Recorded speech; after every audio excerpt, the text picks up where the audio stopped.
Sebelum memulai kegiatan mempelajari wawasan kebangsaan pada hari ini, saya akan memperkenalkan diri terlebih dahulu. Nama saya Uliful Diki Pambudi, pangkat Letnan 1, jabatan Pasipers Yonif 411 Pandawa, status keluarga K01. K01 ini berarti sudah beristri dan mempunyai anak 1. Kemudian riwayat pendidikan saya lulus dari SD tahun 2008, dilanjutkan SMP lulus tahun 2011 dan SMA lulus tahun 2014. Kemudian setelah lulus dari SMA, saya melanjutkan pendidikan di Akademi Militer, kemudian lulus pada tahun 2018.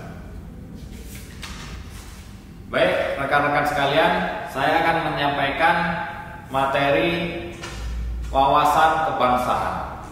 Jadi, wawasan kebangsaan itu adalah cara pandang bangsa Indonesia mengenai tanah airnya sebagai negara kepulauan yang mengutamakan persatuan dan kesatuan wilayah dalam menyelenggarakan kehidupan berbangsa dan bernegara dengan berpedoman pada falsafah Pancasila dan Undang-Undang Dasar 1945. Yang menjadi pertanyaan, mengapa kita harus mempelajari wawasan kebangsaan?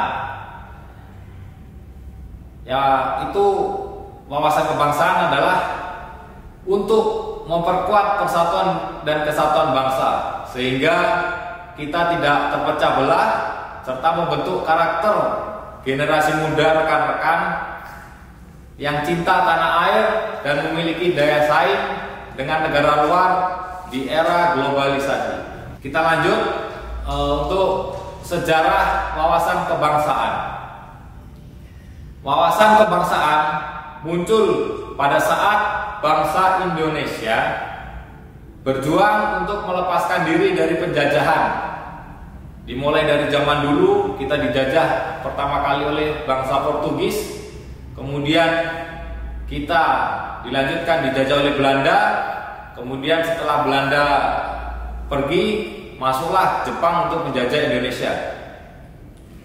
Kita berusaha untuk melawan penjajah tersebut, akan tetapi selalu gagal karena kurangnya rasa persatuan dan kesatuan dari masyarakat Indonesia itu sendiri, di mana dulu kita terdiri dari beberapa kerajaan, sehingga masing-masing kerajaan memiliki ego masing-masing untuk menguasai daerah masing-masing.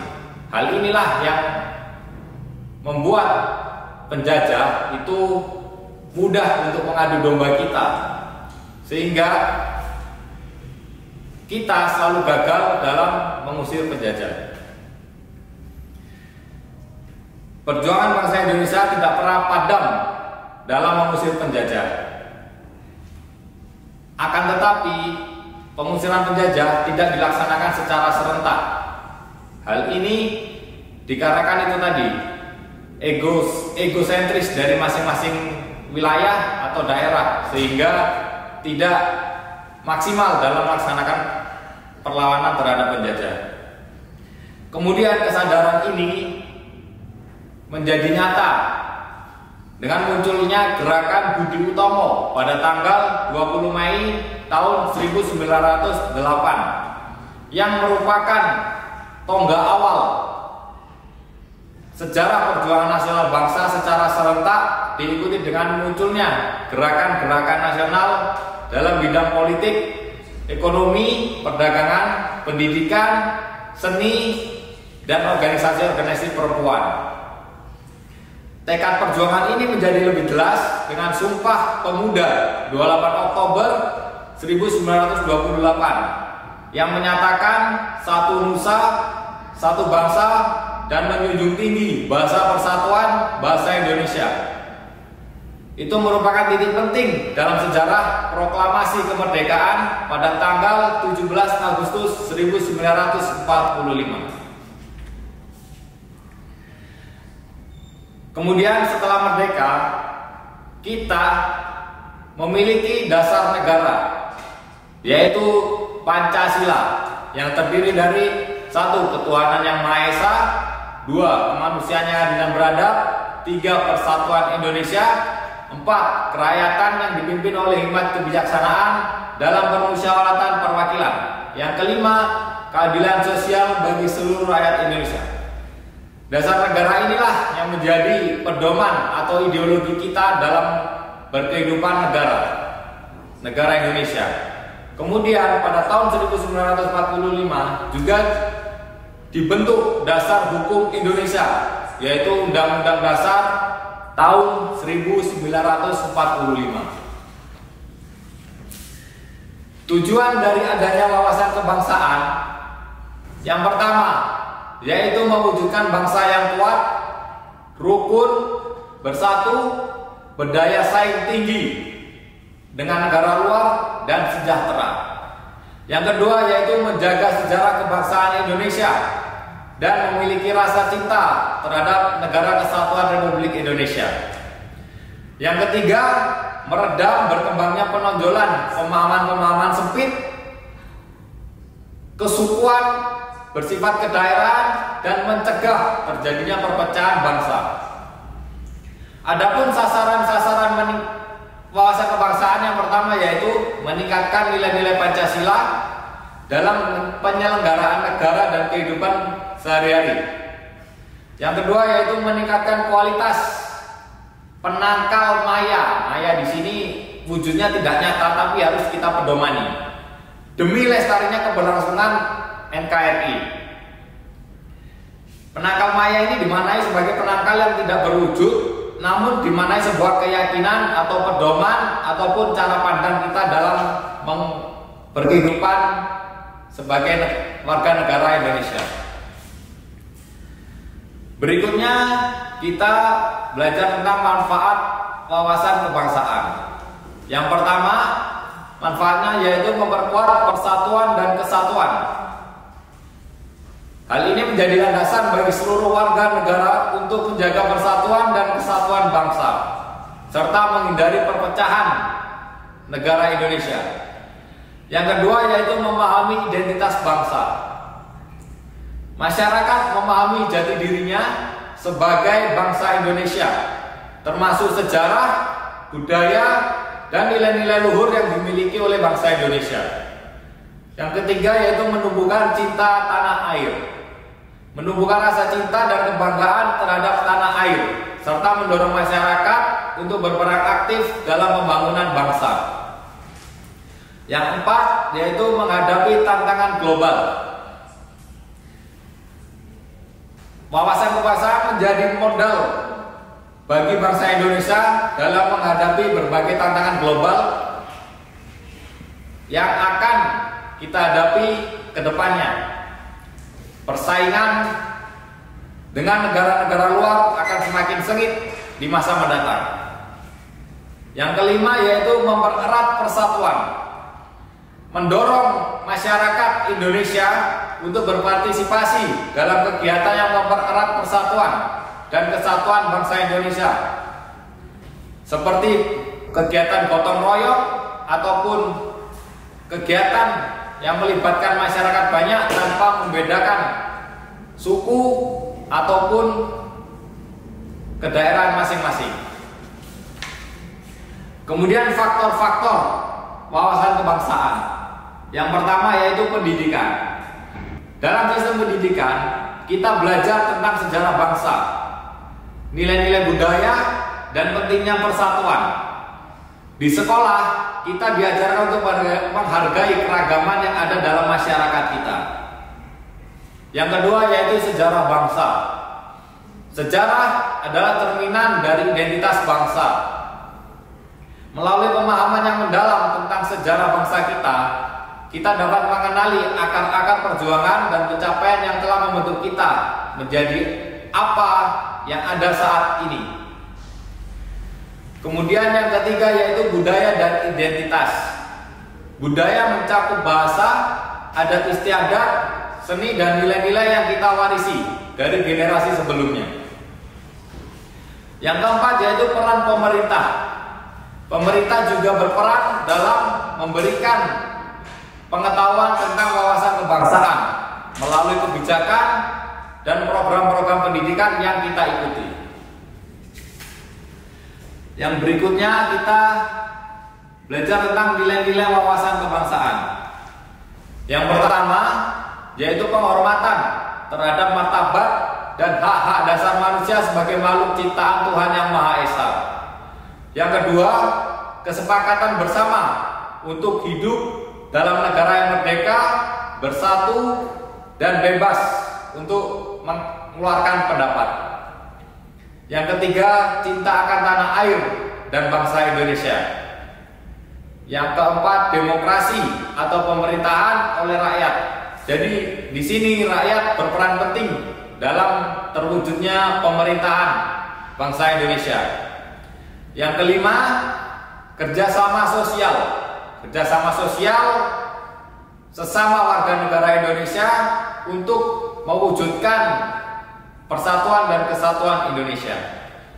Yang keenam, masyarakat yang adil dan sejahtera. Adapun makna tentang wawasan kebangsaan, yang pertama yaitu menempatkan persatuan, kesatuan, serta kepentingan dan keselamatan bangsa dan negara di atas kepentingan pribadi atau kelompok. Jadi di sini apabila kita tergabung dalam suatu kelompok, kemudian ada yang lebih urgen atau lebih penting daripada kelompok tersebut, demi kepentingan bangsa Indonesia, kita harus lebih mengutamakan kepentingan untuk bangsa Indonesia. Yang kedua, yaitu menempatkan persatuan Indonesia dengan cara mempertahankan asas Bhinneka Tunggal Ika. Seperti yang kita ketahui bahwa Indonesia ini luas, mulai dari Sabang, yaitu di Aceh, sampai dengan Merauke, yaitu di Papua. Indonesia memiliki berbagai macam suku dan budaya. Akan tetapi kita harus tetap berpedoman pada satu hal, yaitu kita adalah bangsa Indonesia yang memiliki semboyan Bhinneka Tunggal Ika, berbeda-beda tetapi tetap satu, yaitu bangsa Indonesia. Yang ketiga yaitu tidak mengizinkan patriotisme yang tidak jujur. Patriotisme yang tidak jujur di sini memiliki arti bahwa kita harus berjiwa patriot, tetapi kita harus lurus atau benar demi kepentingan bangsa Indonesia, bukan untuk kepentingan pribadi. Yang keempat, berdasarkan pada pandangan hidup Pancasila, bangsa Indonesia berhasil memulai jalan untuk menjalankan misinya di dunia. Bangsa Indonesia turut berperan aktif untuk kepentingan dunia. Seperti yang kita ketahui saat ini terjadi konflik di Gaza ataupun Palestina, Indonesia berperan aktif untuk memberikan bantuan di sana. Itu merupakan salah satu wujud bahwa bangsa Indonesia mulai berpartisipasi untuk kepentingan dunia. Yang kelima, NKRI yang merdeka, bersatu, berdaulat, adil dan sejahtera, bertekad untuk mewujudkan bangsa yang maju dan mandiri serta sejahtera lahir dan batin, sejajar dengan bangsa lain yang sudah maju. Di sini memiliki arti bahwa kita harus bebas. Kita tidak bisa hidup di dalam tekanan negara lain. Dalam hal ini penjajahan. Kita sudah harus merdeka dan kita sudah harus hidup mandiri tanpa ketergantungan terhadap negara lain. Implementasi kehidupan dalam wawasan kebangsaan. Yang pertama, yaitu mempelajari sejarah perjuangan bangsa. Dalam hal ini, adik-adik atau rekan-rekan sekalian, kita harus mempelajari sejarah perjuangan bangsa. Dengan mempelajari hal tersebut, kita mengetahui bagaimana perjuangan nenek moyang kita, pendahulu-pendahulu kita untuk memperebutkan kemerdekaan dari penjajahan. Yang kedua yaitu mengenal keberagaman budaya Indonesia. Keberagaman budaya Indonesia terdapat banyak. di Indonesia memiliki ribuan budaya ataupun adat istiadat. Hal ini tentunya menarik apabila kita pelajari. Dari berbagai budaya tersebut, kita akan mengetahui bahwa dari keragaman budaya, Indonesia memiliki banyak budaya untuk kita cintai dan kita lestarikan. Yang ketiga yaitu menerapkan sikap toleransi. Sikap toleransi di sini kita harus saling menghargai sesama rekan, sesama teman, sesama kawan, ataupun bahkan orang yang tidak kita kenal. Kita tetap harus memberikan sikap toleransi untuk terwujudnya kesatuan dan persatuan bangsa Indonesia. Yang keempat yaitu kita harus berpartisipasi aktif dalam kegiatan gotong royong. Gotong royong dalam hal terkecil dalam kehidupan sehari-hari. Contoh adalah apabila ada kegiatan bersih-bersih bersama di sekolah, maka rekan-rekan ikut untuk melaksanakan kegiatan tersebut, mulai dari mencabut rumput ataupun menyapu ataupun mengepel sekitaran sekolah. Itu merupakan salah satu kegiatan gotong royong. Yang kelima yaitu menghindari perilaku yang dapat memecah belah bangsa Indonesia. Kita dilarang untuk memprovokasi ataupun mengajak rekan-rekan kita untuk berperilaku menantang bangsa Indonesia, menantang pemerintah. Karena seperti yang kita ketahui, apabila kita melakukan hal tersebut akan mendorong perpecahan yang terjadi di bangsa Indonesia ini. Yang keenam yaitu mencintai produk dalam negeri. Seperti yang kita ketahui bahwa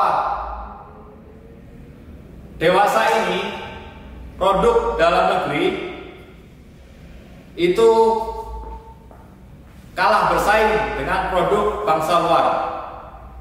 Karena kita mencari popularitas dengan menggunakan produk bangsa asing. Akan lebih baik kita menggunakan produk bangsa Indonesia sehingga kita bisa lebih memajukan bangsa Indonesia. Yang ketujuh, kita berpartisipasi dalam kegiatan upacara bendera. Ini merupakan salah satu kegiatan rutin yang dilaksanakan di sekolah. Yang kedelapan, berprestasi di berbagai bidang. Kita harus memiliki daya saing untuk mengikuti setiap kegiatan dengan menampilkan yang terbaik. Harapan kami untuk generasi muda, yaitu rekan-rekan semua, yang pertama yaitu memahami dan mengamalkan nilai-nilai Pancasila. Yang kedua, memiliki nilai rasa nasionalisme yang kuat. Yang ketiga, menghargai perbedaan dan menjaga persatuan bangsa Indonesia. Yang keempat, mampu beradaptasi dengan perubahan global, di mana kita harus mengikuti perkembangan zaman. Yang kelima, menjadi pemimpin masa depan yang berintegritas dan berkualitas. Yang keenam, yaitu kita harus ikut serta aktif dalam pembangunan bangsa Indonesia. Terima kasih rekan-rekan atas perhatian. Saya berpesan kepada rekan-rekan untuk menjadi generasi muda yang mampu berkembang dan menjadi panutan ataupun pimpinan Indonesia di masa mendatang. Tetap semangat generasi muda bangsa Indonesia. Terima kasih. Wassalamualaikum warahmatullahi wabarakatuh.